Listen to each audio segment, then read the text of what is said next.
Os santos são sinais da presença do ressuscitado na história. Hoje, dia 31 de julho, celebramos Santo Inácio de Loyola. Ele, na verdade, foi batizado como Inígo. Depois, do futuro, é que ele pediu para ser chamado de Inácio, que significa ou deriva da palavra ouro. Ele nasceu no ano de 491 em Loyola, que fica na região basca da Espanha. Na época fazia parte do Reino de Navarra. Ele era o caçula de 14 filhos, a família dele era uma família que fazia parte da nobreza rural, e com 15 anos de idade ele pediu para fazer parte do serviço de cavalaria do rei da época, que era o rei Fernando de Aragão. Seu serviço dessa forma foi aceito e ele recebeu uma formação muito intensa de cavaleiro, o que também incluía o aprimoramento na sua cultura pessoal, na etiqueta, nos bons modos, nas roupas. Ele se tornou, digamos assim, um cavalheiro para os moldes da época. E ele se destacou muito nas batalhas que ele participou, nas atividades militares de que ele fez parte, até que, quando ele tinha 26 anos de idade, participando de uma batalha diante do cerco de Pamplona, que era a capital do Reino de Navarra, diante da iminência da invasão da cidade de Pamplona, ele foi um dos cavaleiros que lutou para defender a cidade, e nessa batalha acabou que uma bala de canhão atingiu a perna direita dele, que quebrou a perna. A perna esquerda dele também ficou ferida, mas não tanto. Ou seja, foi uma coisa realmente muito grave, e aí ele passou um bom tempo tendo que se tratar no próprio palácio. Ele ficou um bom tempo ali sendo tratado para recuperar o movimento, o bom funcionamento das pernas. Depois que ele terminou de ler, até porque não tinha mais nada o que fazer para passar o tempo para ele a não ser ler. E depois que ele leu aquilo que mais lhe interessava, que eram os romances de cavalaria, só restavam para ler ali os livros religiosos. Então ele fez uma leitura da vida de Cristo, escrita por Ludolfo de Saxônia, que era um livro famoso na época, e depois começou a ler as vidas dos santos que tinham ali.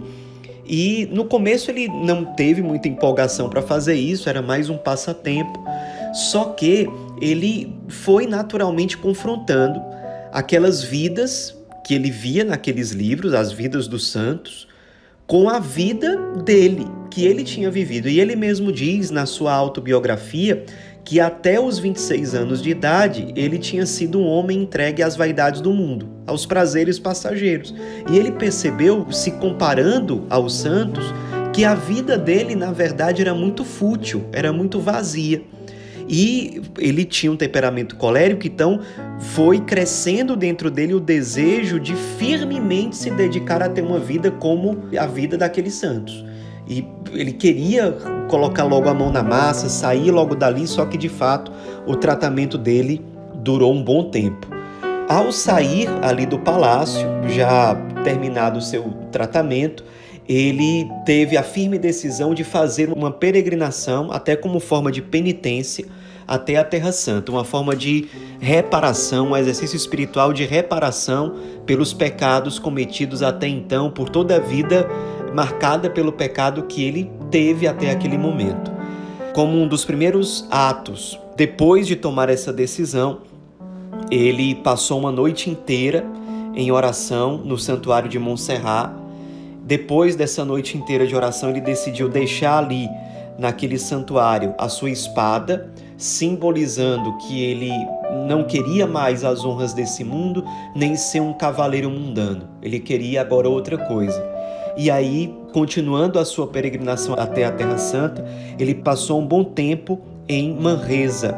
E ali ele se dedicou muito tempo à oração, à vida contemplativa, jejum, penitências, mortificações, teve várias experiências de arrebatamento, e foi ali que ele começou a escrever os seus famosos exercícios espirituais, que seriam tão importantes na formação dos jesuítas depois, e até hoje muita gente tem fortes experiências de Deus a partir desses exercícios escritos por ele. Ele foi, de fato, até a Terra Santa, Jerusalém, e voltou, depois de alguns anos, para a Europa, com um firme desejo de evangelizar, de consumir a sua vida para converter almas para Deus. Logo no começo da sua evangelização, ele percebeu que ele estava sendo mal compreendido por muitas pessoas, por isso estava sendo vítima de perseguições, e concluiu que ele precisava de uma formação melhor para ser um pregador.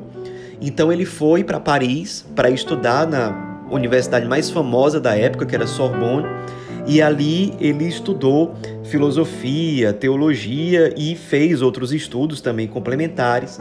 E, de fato, ele se esmerou muito nesses estudos, nessa formação, e foi ali que surgiu a inspiração para que ele, já como padre, fundasse uma nova congregação, uma nova ordem, que seria uma ordem religiosa que, de fato, mudaria a história da igreja. Ele convidou alguns irmãos padres para fazerem os exercícios espirituais, para começarem a evangelizar em conjunto, e junto com 6 padres, eram eles, naquele dia que é considerado o dia da fundação da Companhia de Jesus, ou dos jesuítas, o dia 15 de agosto de 1534.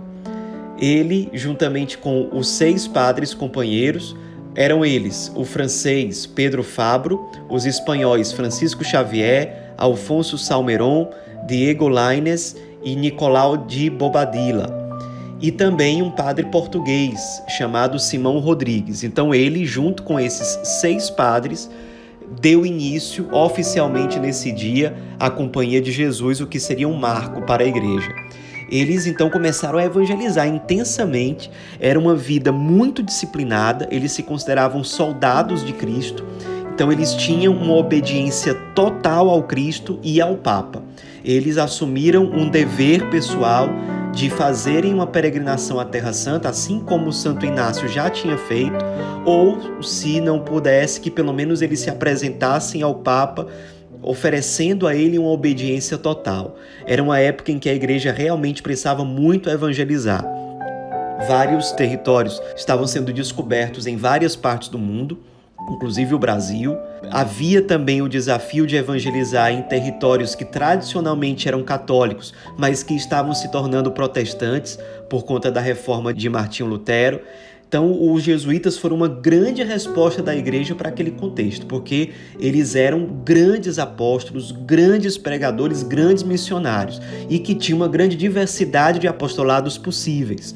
Escolas, apostolado junto aos pobres, junto aos índios, nos novos territórios descobertos, enfim, como professores universitários, como diretores espirituais, eram grandes missionários e com uma diversidade enorme de ministérios e apostolados possíveis. Logo, eles foram crescendo em número até que, no dia 27 de setembro de 1540, ou seja, 6 anos depois da fundação, o Papa Paulo III aprovou oficialmente os jesuítas como uma ordem da Igreja.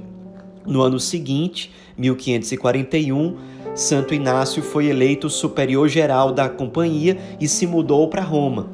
Ali ele deu continuidade à formulação dos escritos da Companhia de Jesus e também fundou escolas para a formação de missionários. Nessas escolas de formação que ele fundou em Roma, saíram milhares de missionários para os diversos lugares do mundo. Era muito comum que na preparação de um jesuíta, antes de ele ser enviado, ele fosse a Roma estudar numa dessas escolas fundadas pelo próprio fundador dos jesuítas.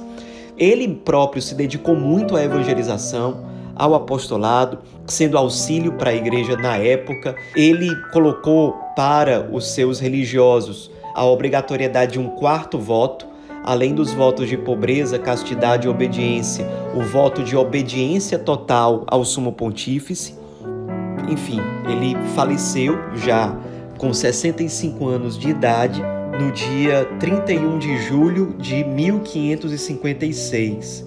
Sua canonização aconteceu poucas décadas depois, no dia 12 de março de 1622, pelo Papa Gregório XV, E os jesuítas até hoje são dezenas de milhares de missionários espalhados por todos os continentes. Uma ordem que nasceu para a missão. A ideia, a inspiração de Santo Inácio era ter missionários que tivessem uma profunda formação, uma profunda vida de oração e que também tivessem uma vida muito ativa, muito dedicada à missão e com uma total submissão aos direcionamentos do Santo Padre. É assim que os jesuítas foram resposta para a Igreja ao longo dos séculos, gerando muitos frutos de evangelização em todos os continentes, em tantos lugares do mundo. Certamente, o grande desejo de Santo Inácio se cumpriu de muitos modos. A salvação das almas, salvar o maior número de pessoas sendo soldados de Cristo. Nos inspiremos na vida desse santo que foi Inácio, que foi fogo para o seu tempo e que continua incendiando positivamente tantos corações por meio da ordem por ele fundada, a Companhia de Jesus, os Padres Jesuítas. Santo Inácio de Loyola, rogai por nós.